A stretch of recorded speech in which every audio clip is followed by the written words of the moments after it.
بسم الله الرحمن الرحيم. الحمد لله الذي أنزل على عبده الكتاب ولم يجعل له عوجا قيما لينذر بأسا شديدا من لدنه ويبشر المؤمنين الذين يعملون الصالحات أن لهم أجرا حسنا ماكثين فيه أبدا وينذر الذين قالوا اتخذ الله ولدا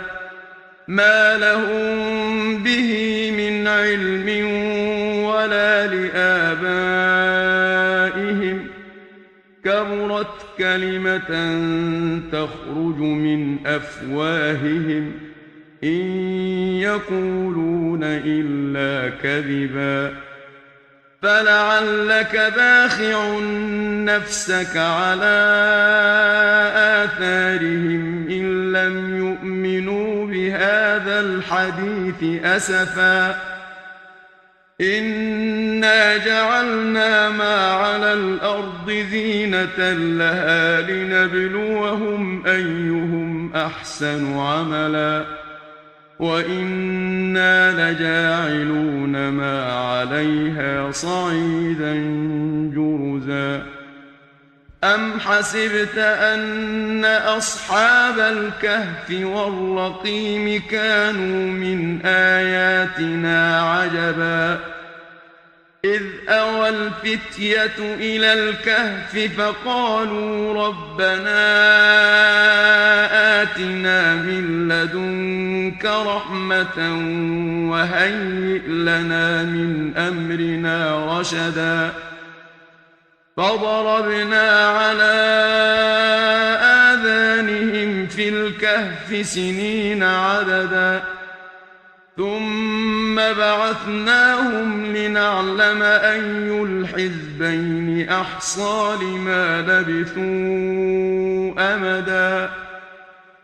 نحن نقص عليك نبأهم بالحق إنهم فتية آمنوا بربهم وزدناهم هدى وربطنا على قلوبهم إذ قاموا فقالوا ربنا رب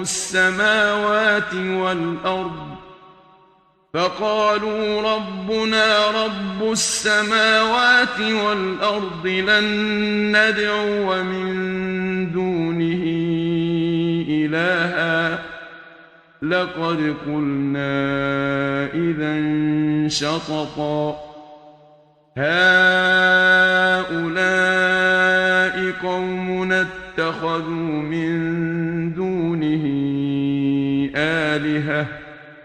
لولا يأتون عليهم بسلطان بين فمن أظلم ممن